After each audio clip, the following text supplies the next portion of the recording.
Hello coaches, welcome back to another Modern Soccer Coach interview. Big one this week. We've got Alex Clapham on here. England, Spain, Sweden, life as a set piece coach, and then most recently at Vasco de Gama and at Genoa in Italy. Amazing journey, amazing insight. You're going to love this one. We talk about all of this here in the next hour and a little bit. Before we start, please give it a like and please subscribe if you haven't already. We've also released a new resource on the Modern Soccer Coach website. The link is below. Please check that out too. Here is Alex. Enjoy. Alex, thanks so much for joining me today on the Modern Soccer Coach podcast. Excited to chat to you and get you on. Thanks so much for doing it. No, real pleasure. Like we've spoken in the past, I'm a big fan of your work as well. I know you're doing a lot more analysis pieces on LinkedIn and different social media. So no, big fan. And finally, I found a bit of a window where I've got some time to come on. So yeah, let's happy to make it happen. Brilliant. Yeah, let's get stuck into it. I know this is going to get a big response. I know there's a lot of coaches that are intrigued by your journey and a lot of people that are inspired by your journey and the way you've kind of gone about things. And let's start, not at the very beginning, but let's start. What I wanted to do was start on that move to Spain. And I wanted to ask you basically 2014, moving there, learning the language, immersing yourself in the Spanish culture, but also working in this role of like working during the days, coaching at night, where people think sometimes that you arrive at these academies and it's a little bit easier. Can you talk about the challenges or the experiences of going there, learning it, breaking into that culture from a football context? Yeah, those for me, those were the golden days. You know, it's when you're running on pure fuel from your dreams and your passion that you've had from a kid. But yeah, no, it was a challenge. But listen, these are challenges that anybody's going to face going into being a coach. A lot of times, unless you've really had a good career as a player, then it's difficult to go into a full-time role straight away. So yeah, these are challenges that people are going to face, where they're juggling a full-time job with something that they're doing just for the love of it. But yeah, no, it was certainly a challenge with regards to the language, learning a language, learning the culture as well. With regards to how my days looked, from 7 o'clock in the morning, I'd be up and out into a school around Catalonia or the Barcelona region. Teaching English till 5 o'clock, and then I'd be straight across on the metro to a session.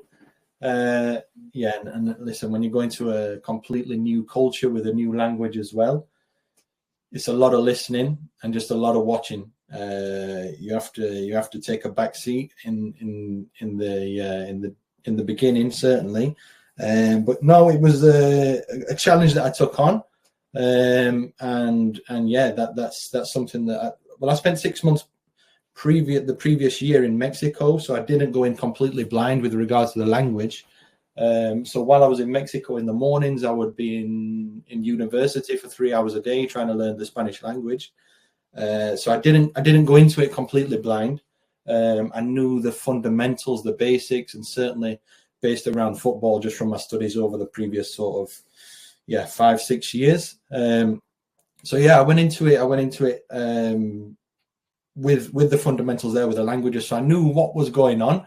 But yeah, I know you've had guests in the previous weeks which I've listened to who've been out in Spain or are in Spain currently, and yeah, you have to go into it with the mentality that you're there to learn. You're there to learn, and you help where you can. But yeah, sometimes you're going to have to look like a bit of a fool, because it's sometimes, you know, you're in front of a group of 20 kids and the coach shouts, "Oh, can you get me this? Can you do this? Can you move that goal? Can you get them cones?" And you've not got a clue what's going on. So yeah, no, that you have to be comfortable with that. But yeah, that's just another challenge. And then with regards to the culture, which I think is shaped by the language, that's something that I think is key to speak about. The language really shapes the culture there, certainly around football. And I read a piece the other day, and they were speaking about different languages in football, and a lot of the football terminologies in Spanish are feminine words, which already, from me coming from, you know, Northern England and going across there, where a lot of football that I grew up around was, you know, win your duels, win your tackles, make sure you get stuck in, to go into somewhere where they're speaking about, you know, for example, there's terminology and words where it just doesn't make sense when you cross it over to English. For example, the word that's used there a lot in the game is orientation, whereas here it's not something that's really applicable to football, whereas there it can mean, how do you shape your body on approach? How do you orientate a game? So, for example, one moment can change the complete orientation of a game. Or, for example, it could mean switching play. So just from one change in the orientation, it could mean that the ball arrives from the left and then gets out to the right. That would be changing the orientation. So yeah, it's a lot of different linguistic terminologies, and that certainly shapes their mentality. I read the article that you wrote for The Guardian, so I'm assuming that there was that childhood dream there, but was there also a piece of it that was, I can't get on this course, I'm getting rejected for UFAB. Does that impact pathways as well?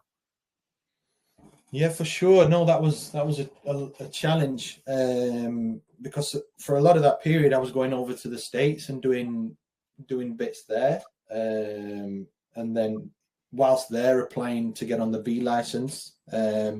A lot of the answers for the B license were, well, you need to be within a club to be working within a professional football club's academy to get on the B license. So then I'd go to an academy, and a lot of the responses were, no, well, you need the B license to get in the building. So yeah, there was a lot of that catch-22, which it was frustrating. So yeah, I mean, when I was in Spain, during my travels in America and in Mexico as well, I met a lot of Spanish coaches there, and they were telling me about the courses, and they are quite accessible. I'm not sure if it's the same now, but when I was studying there seemed to be a B, an A, and a Pro every sort of 6 months or 3 months within every region. So it was a lot more accessible. So yeah, after 2 years there, where I felt comfortable enough to manage a session, to handle myself there, I got on the first one I could in 2016. Again, looking at your pathway, a lot of it looks normal now. The Pep Guardiola game in England and the kind of mainstream way of the Spanish game has become, but that's only come around probably in the last 5 to 7 years.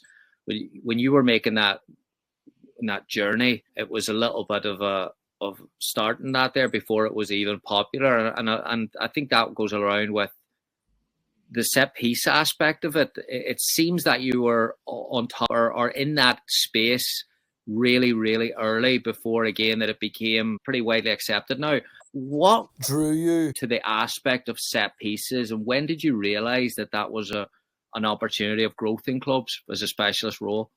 Yeah, no, I mean, with regards to sort of getting into a club, that was my in. I used it, I didn't have a professional career. I didn't have too many contacts, certainly within the English game. And no, a role came up with Notts County, and I applied for it.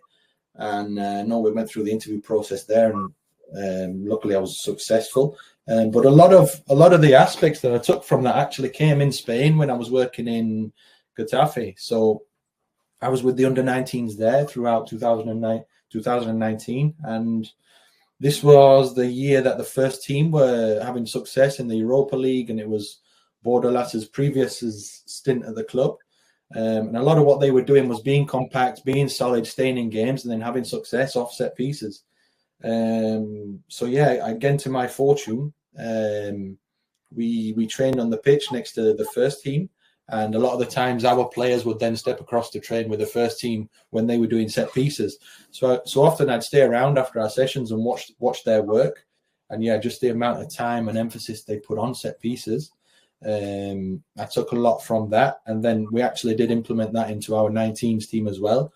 And we got quite a lot of success off there doing that. But it was interesting because when you think of under 19s football, yeah, it's still youth academy football, and the big question is when and where do we put that much emphasis on set pieces? Because, yeah, like I said, we had players going to play with the first team and being involved, and all of a sudden, if you don't defend this set piece, we're losing a game. People are losing jobs. You're losing your place in the team, and then it's a business. So it's an interesting question where when and where we put that much emphasis on the series of set pieces, because they are such a critical and pivotal part of the professional game. So it's come from there. And then after Getafe, a role came up in Sweden in the second division there, and I went in as a head coach there. As it unfolded, I ended up as a head coach within a few weeks of arrival. And a lot of what I took from Getafe, I implemented there, and we got success just from giving time. And I think one of the key things for set piece coaches is time. Because when you go in as a coach and you are backroom staff, you are really only as good as the time you get or the culture that you're working in. And so if you could give 20-30 minutes at least, then the players feel a lot more comfortable in what they're doing. There's more belief there. So that's where it grew. And then the more you do it, and the more I've done it over the previous sort of 3-4 years, I've grown in the role, and I've seen what works, what doesn't work, and then obviously that will vary between the cultures and countries and different kind of roles that I'm in as well. But you do learn with time, and you become more efficient in what you're doing. Certainly, when you're getting 5-10 minutes a week to work on attacking and defending, you have to learn quickly that actually you've got to be quite efficient here with the work you're doing. And I can't remember. It was a Luis Enrique interview while he was Spain manager, and he spoke about one of his staff said, one of the quotes was, "If I had more time, I would have written a shorter letter." And that really strikes with me, because basically the less time you have, the more efficient you need to be. So you have to go into players and imagine you've got 22, 25 players in front of you, and you've got 5-10 minutes to implement something. You've just got to go bang, bang, bang. These 3 aspects, we need to work like this. And you certainly learn and develop as a coach, do it through doing that. What I find really interesting is it's this aspect of the balance between like innovation, where you're trying to bring in something new or a set piece with some movements to try and unlock something. Then the basics of on both sides of the ball that you need to get right. Like, how do you manage to do that at a high level? Yeah, it's tough. I've been in roles where I've had 5 minutes a week, and in those roles I just said, okay, we need to nail the defensive principles. So we'd spend maybe 2 or 3 weeks just defending corners and working on what we're doing in a zone. What's the triggers for the zone? What's the moment to jump out as a zone? What are the triggers for us to defend the second, third, fourth phases, and really try and go through that with everybody. And then move it on to defending free kicks or throw-ins, especially when we're facing some of the teams certainly lower down in the league, in the National League. We faced a lot of teams who would, have a lot of long throws as a big part of their game plan and their attacking philosophy. I think with the management of time, that's something that you really have to nail and really have to develop. Again, I'll go back to what I said before. You're only as good as the time you get as a coach. With regards to routines and working on the attacking phases, something that I've learned in time is, can I take the key individual? So it might be the taker, and then probably the finisher, and then maybe 1 or 2 other players during the week. And this may be after the session, it may be after lunch, whatever it is. If you can grab them and just show them a video, that can really help. That can really help on if you've got four players there who are going to be key in it, and you know that they're probably going to be playing. That's something that I've used to success as well. But certainly when you get short amount of time, I've just tried to nail the defensive aspects, because they're more concrete. They don't really vary. Here and there we may go with 1 less zonal player, or he might be ready to jump out for a short corner. And then a lot of times I've been in the dressing room before a game because the team's only just been announced, and that's when I'm telling players their roles on attacking corners. It's a challenge, and like you said, it does take time. But certainly when you're in a dressing room and players are already sat down, putting their socks on, they've got their headphones on, and you're saying, "Can I just grab you just for a second? When this signal goes up, you need to block this play. You need it." It's tough, really tough. But if you're only as strong as the culture you're working in, and if you can work in a culture where people are open to yeah, take these 4 players for 5 minutes. But yeah, when you're in a holistic environment where the fitness coach understands it, the gaffer understands it, the assistants, the analysts even want to jump on and help, that's the key. That's the key for me. The aspect of data, and obviously that's come into the game as well. I imagine at Getafe, especially with the 19s, that wasn't a big part. Or were you gathering your own, or when did that help you, or what was that process like? No, so my real first sort of experience with data came at Notts County. They're in a part, or their owners actually own a group called Football Radar.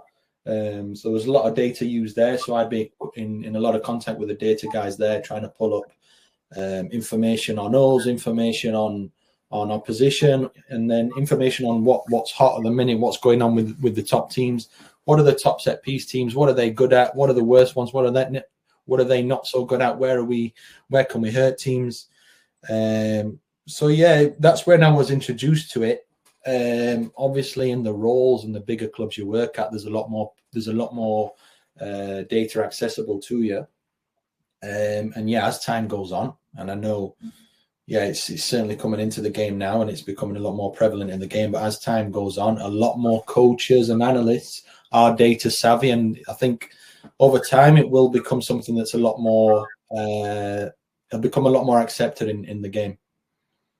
Yeah, we're also seeing the role of remote set piece analysts, and people are doing some work now, from the laptop, sending reports in. You mentioned there about you're only strong as the culture, and how difficult is it to be doing that from a remote point of view? Yeah, it's. I think it's key. It's key being in there every day, or certainly as much as you can. I know a lot of clubs, because it's a cheaper option now to go and get an analyst who is remote, and they may just do a pre-match or post-match piece of work every week. But yeah, you need to be in there. You need to know the culture off the pitch, the culture, the football culture, the philosophy, the beliefs, and then know and feel the environment. For example, yeah, you might analyze something and say, well, why has this player not done this? Why we told him his job. Why has he not done it? Actually, he's going through something in his personal life now. He might be going through a divorce or whatever it may be. And these are things that you don't know and you don't feel. So it's so hard from a distance. But yeah, like we know, the key to coaching is relationships. If you think about set pieces, probably the most boring part of football is set pieces. So you're asking people to do things that they don't really have interest in doing, and then the defending part, it's ugly. You're asking people to be aggressive. You're asking people to block people. You're asking people to block shots with whichever body part they can. And yeah, to do that, you need to know that they trust you and they trust in what we're doing, and you have to build that and construct that daily relationship with them. It's key. Hello, coaches. We take a quick break here. Thank you so much for all your support on the Modern Soccer Coach podcast, the Modern Soccer Coach YouTube page.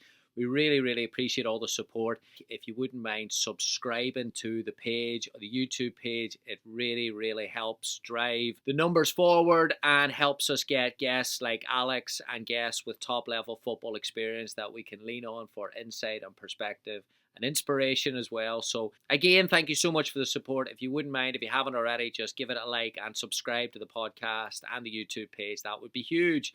Thanks again. Your journey has fascinated me for a number of years since I started following your work. But the Vasco move was like, I thought that was amazing, and especially then when I saw you were going to work with the Brazilian legend Jorginho, who was one of my heroes growing up. I have to say, in that '94 team as a right back, he was like a European player in a South American system, and I don't know anything about his managerial style, role, philosophy. So how much of, because I had Jamie Hamilton on before, and we talked about the Brazilian influence with Europe and how that blend together, sometimes really unique and intricate. How was his philosophy when you went in there? Yeah, so he arrived to Vasco, and they were in a crisis. So they were in Serie B, and they were looking like it's going to be touch and go whether they go back up or not. So he was brought in with 10 games remaining of the season. He'd coached there before. He's a club legend. He's a national legend. To be honest, especially in Brazil, you know, there's a game every 3 days, every 4 days. A lot of what he did was his personality, through his personality and bringing his beliefs, and he's a really emotional guy, and he's in complete emotional contact with players, whether that's they're all doing a prayer before a session, they're all, you know, stood in a circle. So you can imagine me coming into that culture and thinking, wow, this is completely different from me. But yeah, as you said, he's a legend, and I think the players really bought into that, and you see it when, you know, we leave a hotel or we're getting on the bus, and the players, there's sort of 200, 300 fans outside the hotel, and the players walk straight past and get on the bus. As soon as the boss comes out, they're all screaming his name. They want a photograph or a second of his time. And then I think when you have that aura, especially, you know, you played at the level he did, you won the World Cup, you went and played in clubs like Bayern Munich, you just have that respect and that aura anyway. And yeah, just an incredible person.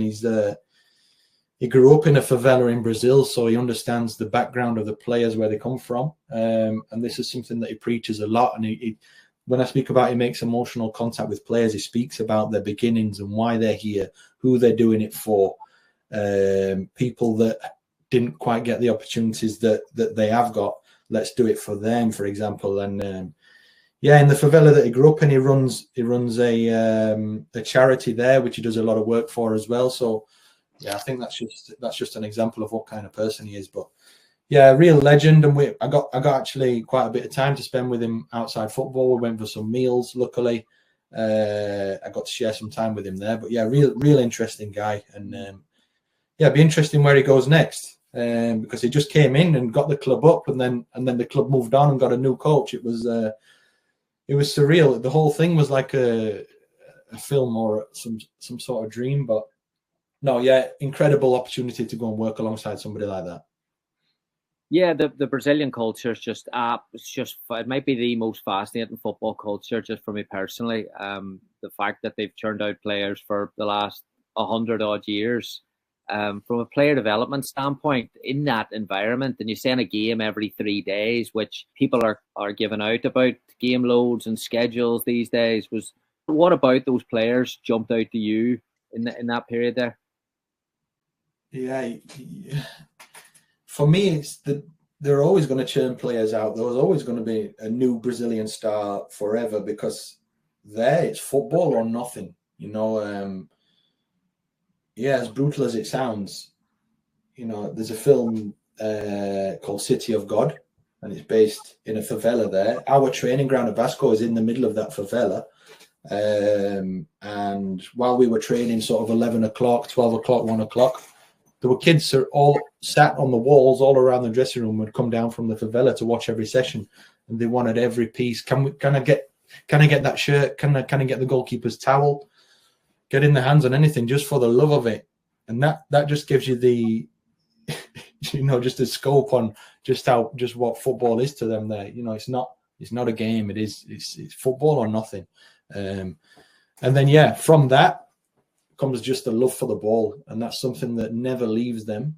It lends itself to the culture and just their love for life and how social they are. And again, I'm guessing we're going to go into speak about their relationism and where it's born. That just comes, their culture and their way of seeing and feeling football. It just really lends itself to the relationism style of playing as well. There's just a love for the ball. They want to come and get on it. Can they join in? Can they do whatever they can to get on the ball? But yeah, I mean, with regards to the training methodology and how it was there, they more or less lived at the training ground. They were in every day. I think I was there for 8 weeks or 9 weeks, and I can't remember a day off.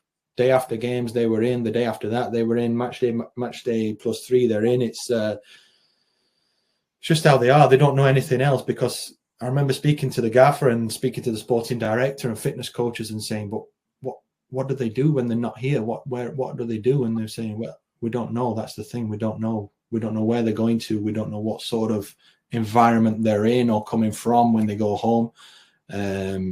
So we keep them here as much as possible. I remember when we could have a home game on a Tuesday night at 10 p.m. kickoff, and they'd be staying in a hotel from Saturday night. They'd stay hotel Saturday night, train Sunday, go back to the hotel, train Monday, go. And it was just, for me, completely new and different to anything I'd seen or felt before.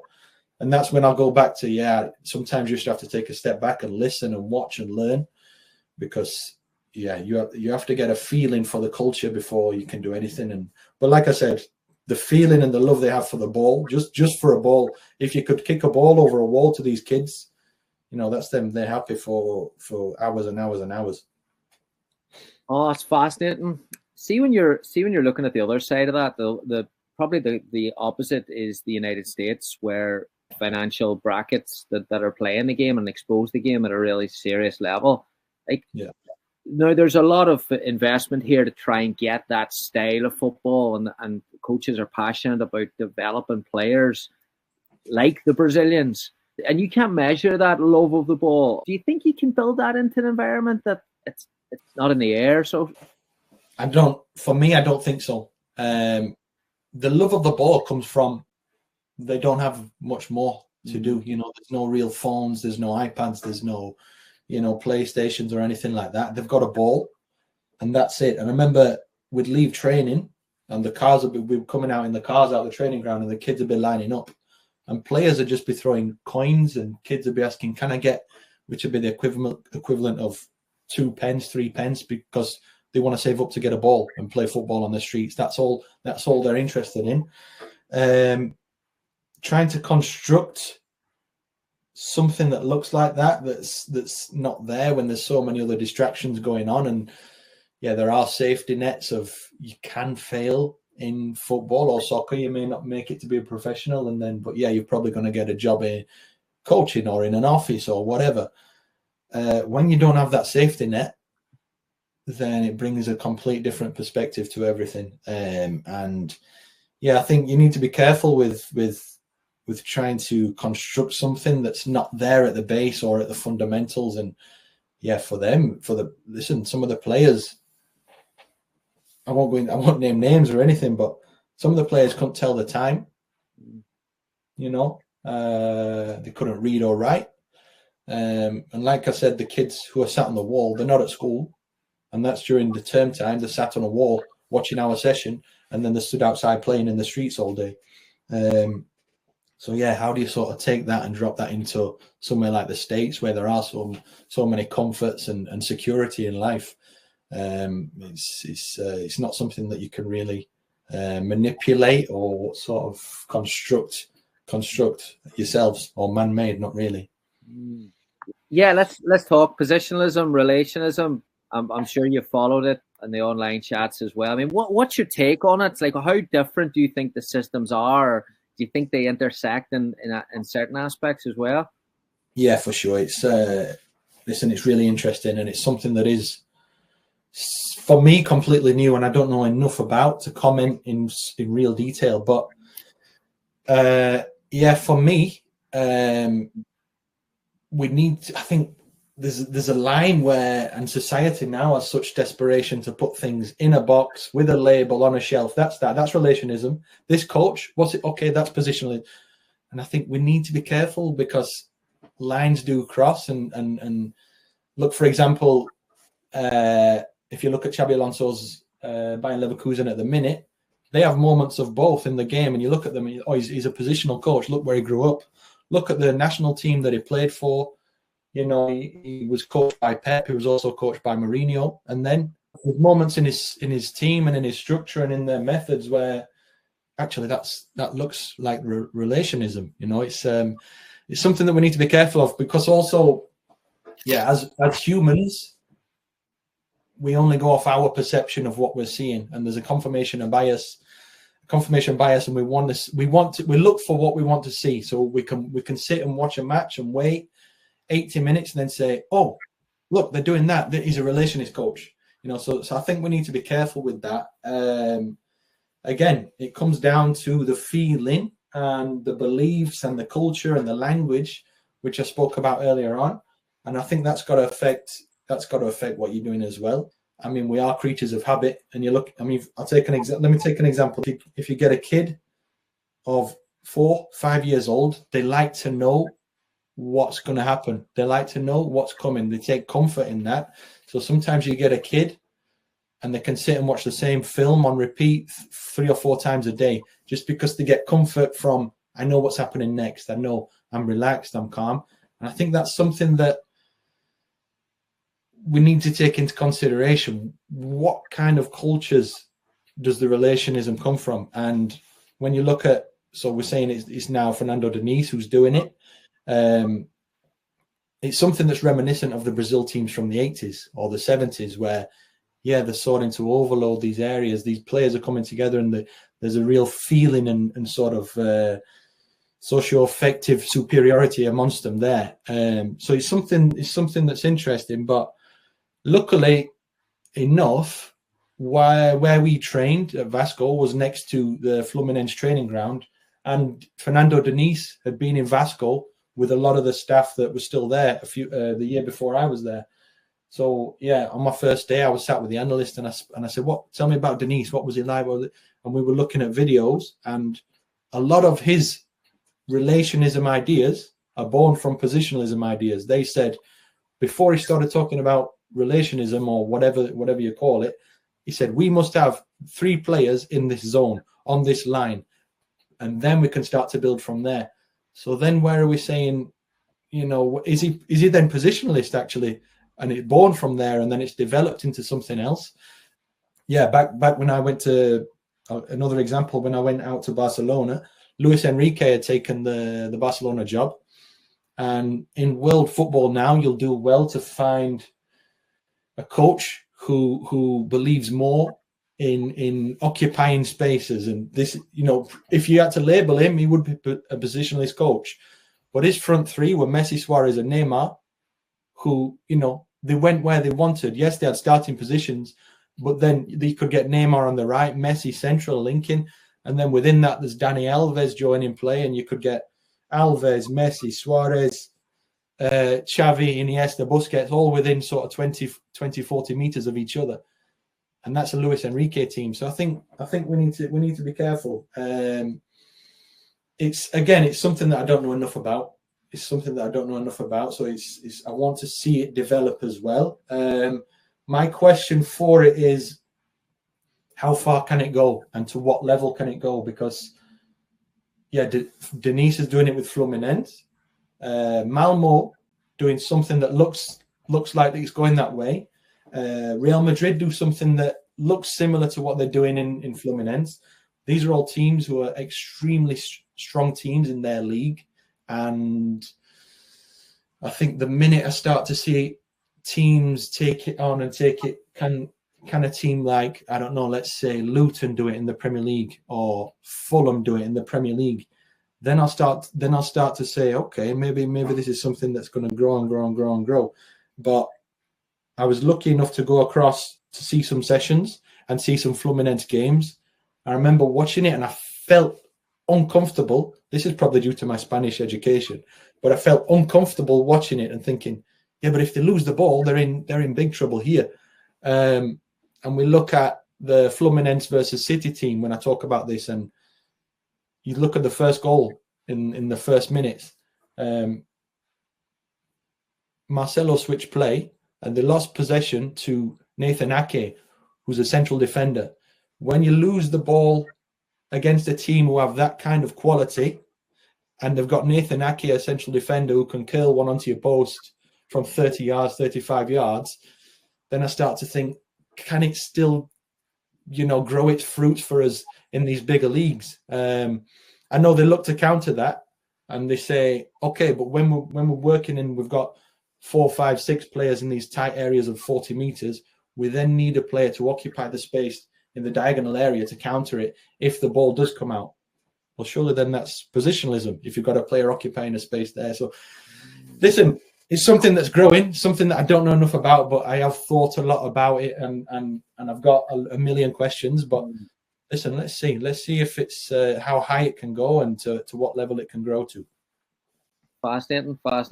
You said there, sometimes we look for what we want to see. Do you think people, the coaches as well, want or looking for something a bit more freedom in football in general?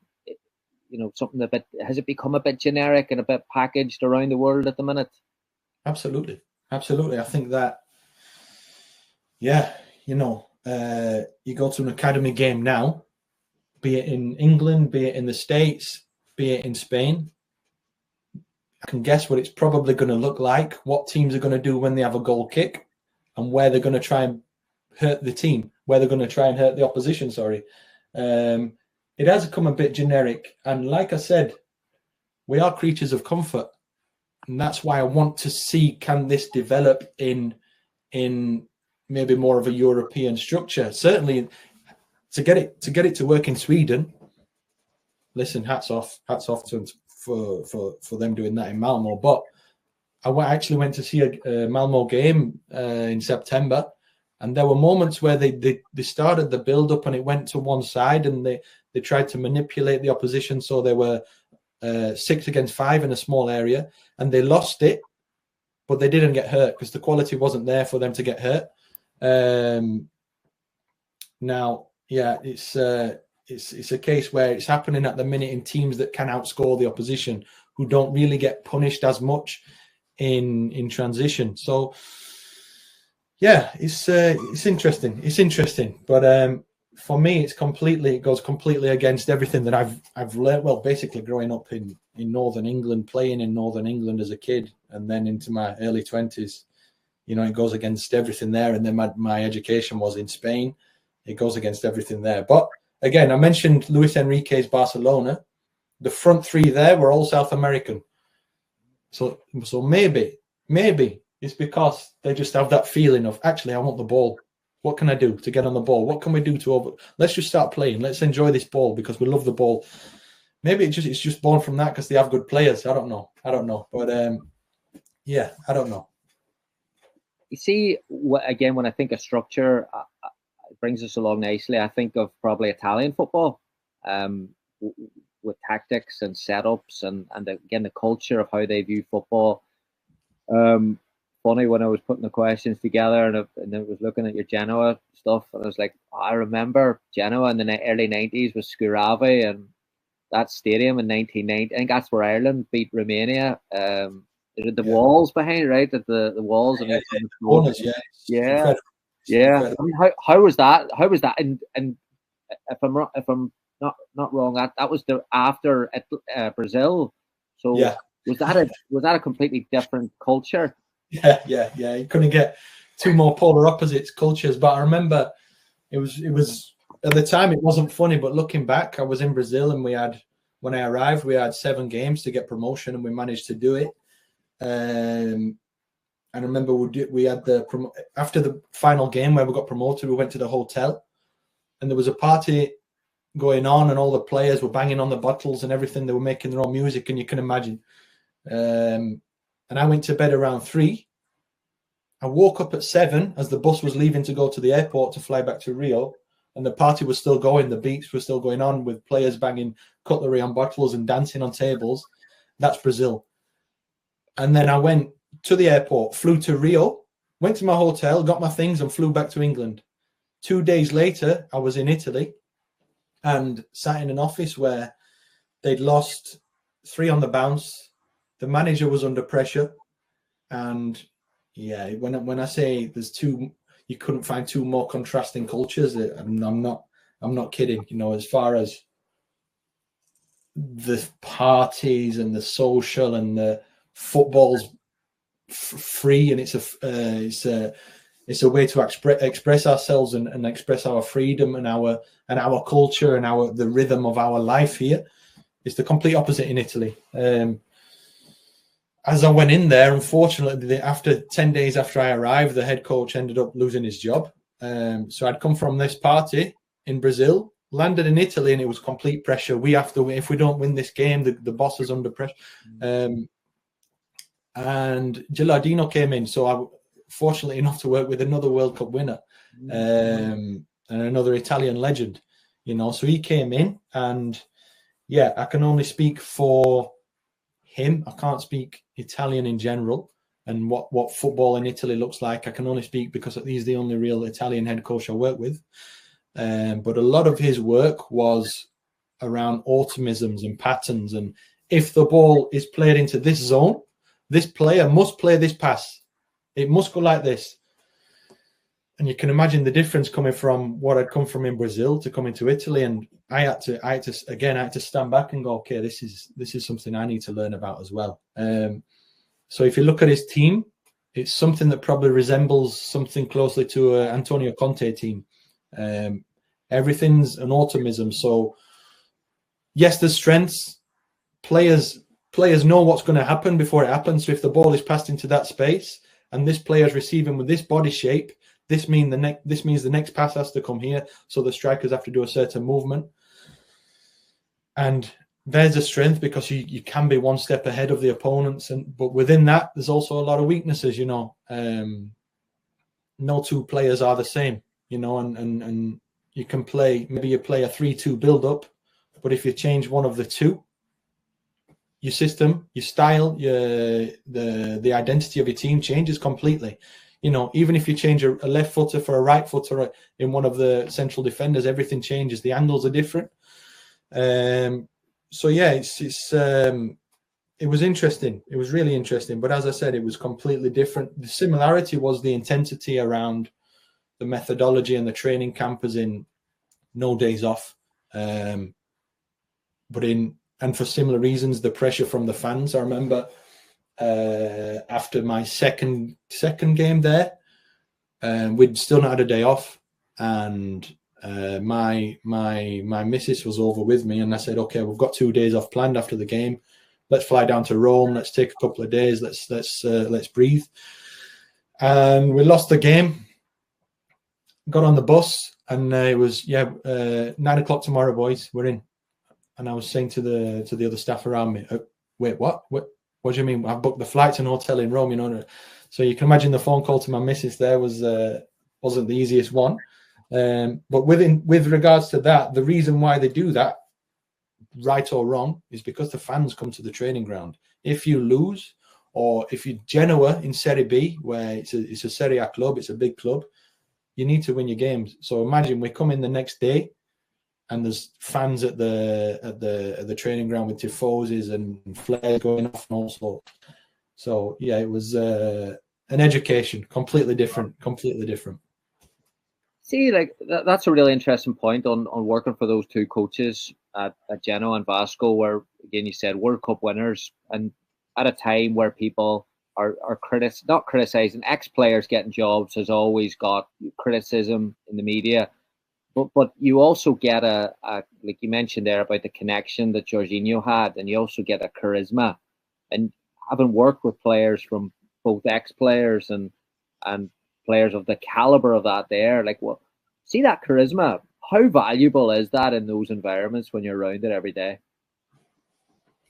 It's key. I think it's key. I worked with two coaches who, Gilardino had won the World Cup and won the Champions League and won everything, you know. It was unbelievable. And when they've got somebody who's done everything at that level, they bring a certain level of expertise to the mood. So for example, we've lost. Okay, what's next? When you lose, it looks like this, and this is how you come back from losing. The same with Jorginho as well. You know, they both went and did it in different cultures. So especially in Italy, in the group we had last year, a lot of the team were foreign from different areas around Europe. There were South Americans. So that's where I came into play as well. So a lot of the players didn't speak Italian, so I could help a lot of those as well, whether they were Spanish or English speaking. But with regards to the boss, I think with regards to understanding the dressing room and having witnessed a lot of what goes on and understanding how to approach certain situations, that was something that's you can't really teach that. You have to feel it. The language aspect of Portuguese and then Italian. When were you working on those? were you working on them when you were in Spain? Was that an English thing? Was that a hobby, or was that learn on the spot? Yeah, with regards to Portuguese, I was fortunate because when I was in the States, the first time I went was 2009, so I just turned 20, and I met a Portuguese guy who'd played his career in Portugal, and then gone over to finish his career off in the States, and ended up meeting an American woman and got married and had kids out there, and we just clicked within as our personalities clicked and our ideas of football clicked, and I ended up spending so much time with him. I ended up living with him for a while, and you'll know up in the States, and especially up in the Northeast, there are areas where it can be completely Italian, it can be completely Polish, it can be completely Portuguese, and a lot of his friends didn't even speak a word of English. You know, they knew the basics, but they'd moved to America from Portugal, and they were Portuguese. They were eating Portuguese food. They were speaking Portuguese. So I was around a lot of Portuguese language. So picked a lot up there. His day job was a language tutor in a college. So that's where I got the ideas of, I'm actually quite interested in learning languages. This is because he'd come home and sort of just test me just because of the personality he was. He'd say, okay, how do you say this? What about this? What about that? And that's where a lot of my ideas to move to Spain and, you know, go and take that on, they came through him. I have to give him credit because he stretched me on that. So yeah, a lot of the Portuguese came through there. And then when in Brazil, luckily Jorginho spent time in Germany, where when he arrived, he was speaking English to begin with before he learned German. So he knew English. And I was coaching completely in Spanish. There were obviously players there who not had an education to a certain level. So they had trouble understanding my Spanish. So yeah, there's probably 75% of the team there spoke Spanish, and if I had to translate anything, I could use the players to pass messages on. I could use Jorginho to, if I really needed to get deep into something and use an English word, he's got good English, so he could understand as well. So I was lucky. And then with Italy, again, my colleagues, one of the assistants there is German, but he'd been there a year before I arrived, and his Italian skills were incredible. He helped me a lot. I became quite close with him. And then one of the other coaches was fluent in English as well. So when Gilardino came in, everything was in Italian. But when it's funny because when you learn, certainly when you're around football anyway, if I went out and had a conversation with somebody in the streets about politics in Italy, I'd be in big trouble. But once you learn a Latin language, there's relations between them. And yeah, for the first month or 2 months in meetings, I could get lost. So I'd be sat at the back and I'd be translating things on my phone, the odd word and things like that, or I'd have the audio to text on and be listening to, and I'd be recording what he's saying and then going back. But after 2 months, I picked up a lot just from being around it. And I think that's key as well. That was key to my idea of, before going to Spain, I went to Mexico because I wanted to arrive knowing something. And I think arriving to Brazil and arriving to Italy, having knowledge of a Latin language helped me tremendously. See, even that aspect of interacting, relationships with staff, coming in from a different perspective, you also have to connect with people. Looking at your background, you're obviously, that must be a really, really good skill that you have, like to go in to people. And you mentioned about dinners with Jorginho and stuff like that, but that doesn't happen naturally. You don't walk in an environment, everyone's like, oh, let's go for dinner tonight. How do you do that? No, with regards to going for dinners and social events, it happened in Italy as well. That's just because the environment they had and the environment they created. You know, there's no secret to the success that they had. You know, they're really good at the job, first and foremost, really good at the job, but they're good people. And the environment was, you know, we carried each other. You know, I don't think you can survive in this game if not. It doesn't matter the facility you're in. It doesn't matter how impressive the building is. If the people inside the building aren't great, yeah, you may as well forget about it. It's people skills and the soft skills that carry the team. But I think I remember when I arrived to Italy, and like I said, the coach who was there originally was German, so everything he did was with a translator. Which, yes, there's been success with translators and coaches in the past. Thinking about Marcelo Bielsa. But it's rare. I find it really rare to connect, to really show the communication and soft skills.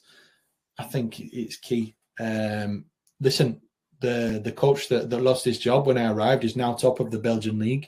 Top coach. His detail, his philosophy, his ideology of coaching was unbelievable. But it was just missing that communication with the players. Gilardino came in, and within 2 weeks, players who were gone lost. They were having problems with the basics. They were really, really out of form. All of a sudden, they were back. They were comfortable, and it was just even that goes deeper than a language issue. I think when you feel something between two people.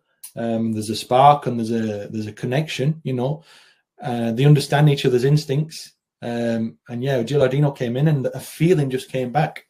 What he was doing, we went back to fundamentals, and, even just with a look or a nod to a player, they understood what he wanted and where he wanted them to be. And yeah, results started to come through that. So yeah, I think it's so important with the languages there. It's again, to understand a language, you have to understand the culture. And I'll go back to the beginning with the first question. And some of the ideas around the game in Spain, especially when I went there, those are things that I'd never thought of or heard of before. When so for example, if you ask a coach, what's your identity? How do you want your teams to play? How do you want your team to look? In England, I would probably say, I want to have the ball as much as possible. I want to attack. I'm an attack-minded coach. In Spain, they'll use we're protagonists. We want to be the protagonist. That's also a mindset and a mentality rather than tactical or technical. So what they mean by when we're a protagonist is they're saying, no, we are the stars here. So if you translate it literally, you're the star of the show. But what they mean there is, no, we are the only team here. The ball belongs to us. So for example, if we lose the ball, we're not defending. We don't defend. It's ours. We're just going to get it back. So we don't talk about defending or robbing the ball or stealing the ball. We're just recovering something that belongs to us. We're the protagonists. We're the only team here. So the ball's ours. So there's moments where we lose it, but we're just going to get it back. It's ours. So for example, understanding these concepts and mentalities around it is key. And yeah, you can get the best coach in the world. And if you go somewhere where maybe he speaks the language, but he doesn't have that cultural connection and that he can smell a dressing room before he walks in and understand, okay, this is what it needs. I think that's so key.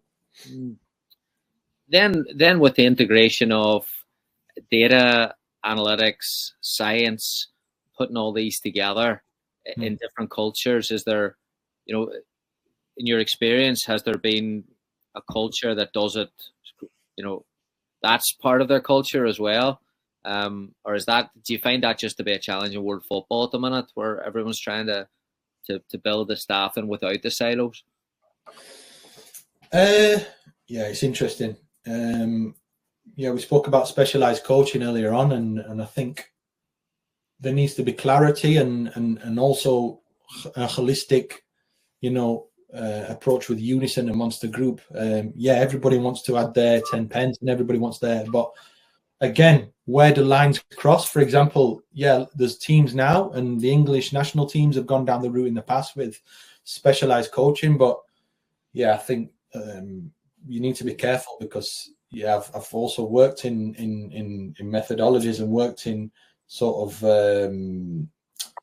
teams and clubs where they have specialized coaching and will say, okay, you're a in possession coach, you're out of possession, and then we need to come together and work about trying to.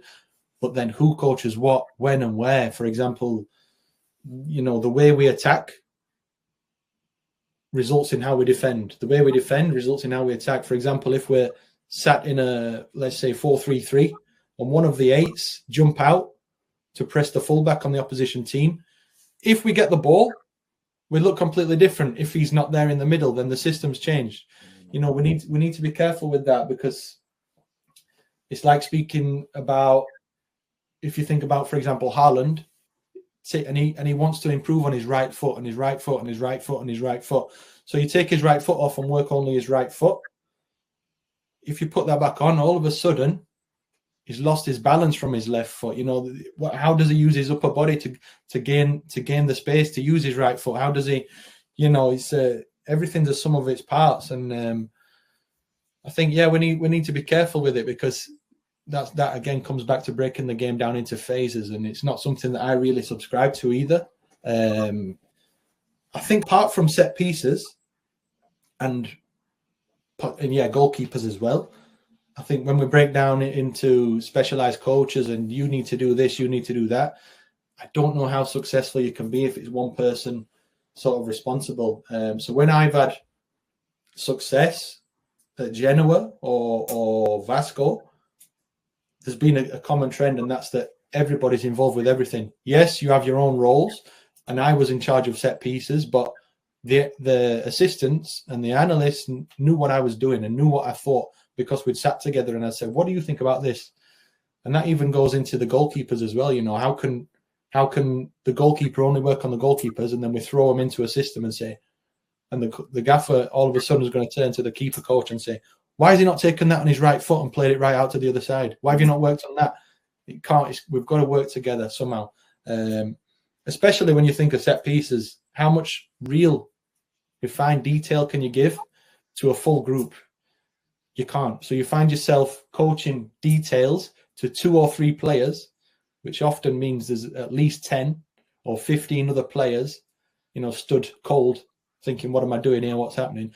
So I think the more you can work as a group, and I've even done it at my previous 2 clubs where analysts will come out and I'll say, okay, when we're doing this, can you work with this player in this zone just to make sure that he's aware this is his trigger, this is his moment to jump out.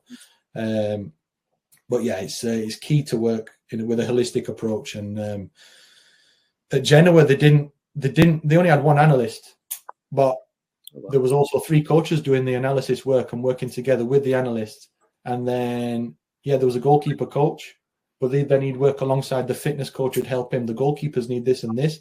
And then at this point, we'll enter the session, and then the goalkeeper coach has to sit in the team sort of video analysis session, because he knows what the outfield players need, and the goalkeeper's part of that as well. So I think it's key that, you know, we don't have people just sat in their corners. Analysts just analyze. Set piece coaches, you're in charge of set pieces, and then no, it can't be that. I think whenever there's success, is because there's a holistic approach. Yeah, it's really interesting. Sometimes I think America has, it sounds like attacking coordinator, offensive, defensive coordinator. I think about this a lot because there's a lot of college soccer staffs that are set up with that there. But American football doesn't have transition, and basketball transitions are fairly like it's a layup at the other end. Like football transitions are way different. Completely. We're talking about one moment. It's one continuous moment. Like I spoke about before with the language and where the ideas are born from. With certainly in Spain, it's no way to have the ball, or we're trying to recover it. We don't really speak about running backwards. Okay, we're attacking the opposition area. We've lost it. Now, what we're going to do, we're going to ask the opposition, okay, stop there because we need to get into our defensive structure. No, football's one continuous moment. You know, whether that means you do play with a more conservative approach. You look at the likes of Arteta now, and he is building a lot. Sometimes they're building with a 3 and a 3 because he does want to have more possession, but also be conservative when they lose the ball. And same with City, you know. I think it was actually Arteta that said there's no more defensive coach in the world than Pep Guardiola. You know, he's constantly thinking, how can we have control? And yeah, it's got to come from those mentalities of we either had the ball or we're trying to recover it. There's no real, okay, stop there, let's move here. You need to change your job, put this hat on, put your defensive hat on. It can't work like that. Brilliant. All right, last couple for you. What do you think's next? It looks like we've gone through a science revolution. Data's come in. You're at the cutting edge, and also with looking at different cultures and looking at best practice. And where do you think the game's going to go in the next 5 years in terms of what do you think is going to dominate conversations in environments? Yeah, the next 5 years, I mean, it can only be a guess, can't it? But yeah, data's coming into the game now. It's something that we've just touched on there. But no, I think the first step is removing the fear, because there's a lot of fear, and there's when you start talking about numbers and okay, they've got 0.4.1 xg in this area, you need some. There's been a lot of what's that? I think with time and with the education from in grassroots and through academies and football base, now it's the players are going to understand things a little bit more, as are the new generation of coaches who I add are very, it's a brave group. The next generation, it's a brave group of coaches, and I think a lot of that does have to come back, and you have to tip your hat to a lot of the federations and the courses that they're putting on, and these coaches that they are starting to develop and produce. And part of that is the data and the numbers, but on the other side, how far can it go with the data? I mean, for me, it's a conversation starter, and it can't be much more than that, because you can go to a player and say, look, in this area, you're not getting as many first contacts here and here. I'll use an example. When we defend corners, we're losing whatever percentage of first contacts in this space, and the contacts that we're losing are this XG. So we need to then work on your body shape, on your approach. If he takes and it's an outswinger, I want you to adjust your position there. I think that's key. That we do relay it to players so that they understand that it's just a reason to work on something. It can't be the reason. Do you know what I mean? It's just a starting base. At the same time, we are humans playing a human game, and it's a game of mistakes. And how much can we look into XG? Can XG tell us, for example, what kind of XG is a chance if the player's lacking confidence because he's not scored in 7 games? Does the XG change? What about if the cross comes in and the ball arrives there, but the wind's blowing and the ball's moved to a different trajectory as the wind's blowing at the last minute, but it still arrives to the same place? How much can XG tell us that? But as I said, it's still a game played by people, coached by people, and it's all humans, and you have to relay everything there in a human form. And with that, you've got your soft skills and your different ways, and that's why coaching and coaches are so important as well. Yeah, it's, as I said, it's a conversation starts, but we have to try and relay it in an understandable term. Brilliant. Last one, coaches that are starting. You mentioned there about coach education, and we didn't even get into the Spanish experiences, but coaches that are starting to have better frameworks, more effective frameworks. Part of that is coaching philosophy and maybe planning out your steps and where you want to go with this thing. And very, very difficult in this industry, of course. But I said at the start, it looks, if anyone was to take your pathway, I think a lot of people would be, I'd love to do it. That'd be amazing. That'd be fantastic. Like, what advice would you have for coaches that want to immerse themselves in different cultures at competitive levels and almost fill 2 buckets here, where you're getting that competitive football where you make an impact in environment, but there must be an enormous amount of self-growth as well? Yeah, it's hard. It's hard to give advice to more on a generic scale, but I think for me, it's got to be your own path. You've got to follow your own path, and that my path's going to look different to the next person's, and then the next person's, but I think everything comes from love for the game, and something that you can't afford to lose, because we all have reasons for coaching or analyzing or whatever we do in the game. We've all got a reason. Some people do it for money, some people do it for the status, and that's fine, and the money's fine. But if there's not a deep down love at the roots, then yeah, the game will get the better of you, because it's it can be tough. Like we spoke about at the beginning, when I went to Spain, those were long days, leaving at 7 a.m., teaching all day, and then spending any money I got to go and get the metro to my session. I was completely broke. It was I wasn't living very well. I wasn't healthy at all in those days. I was sleeping on my friend's floor in his apartment. There needs to be a love there, and like I said, within that, choose your own path. And keep chasing upwards. Something that I do, and it's come up a lot recently. Whenever I'm in doubt over a decision, or I'm not sure what should I do, should I take this role, and I've been close to some things and not, I always think back to that 7-year-old kid kicking a ball against a wall who only had dreams, didn't have any money, didn't have a job, didn't have a name or anything in the game. What would he want you to do now? What would he want you to do? And then from there, it goes back to my root. Yeah, I love this, and I need this, and I think this is what I need to do because it's going to make me happy. And from that, you're always going to go with your gut, and that's all you can do. That's all you can do. I can't give much more advice than that. Apart from really your love for your game and keep chasing upwards. It's coaching as much as you can. For example, there's a lesson coaching the local grassroots team, which is something now. So I can go from working with Premier League players in the morning and afternoon, and then in the evenings I go into my local grass and I go and help one of the local teams there just because I love it. There's a lesson in both of them. There's a lesson there to be had in both of them. So don't be scared to coach. Don't think, no, what does it look like? What's the perception of me coaching that group?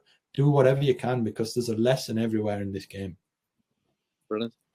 I'm going to sneak one in. You said you mentioned there about love of the game, and you mentioned there about earlier on about Malmo and the different teams that have got your attention. What are you watching at the minute? Like what draws your attention? What's something a little bit different that you're looking at? If you can tell us. Yeah, it's tough because I'm currently working with 3 or 4 teams at the minute. Like I told you before, I'm based in Manchester, so I try and get to see City as much as I can. Yeah, that's a cliche, and yeah, of course they're the best team in the world. But I think for me, Guardiola's working on a level where he's not only adapting and adjusting season to season, but week to week. Every week I go there, something different's happening. Some players got a new role, and I think he takes a lot of pride in finding new ways to win. And I think it's something that, like relationism, it's something that's going to grow certainly in South America because that's something they feel. But we spoke about structures and systems in Europe. I think if there's one sort of leader there, it's Guardiola.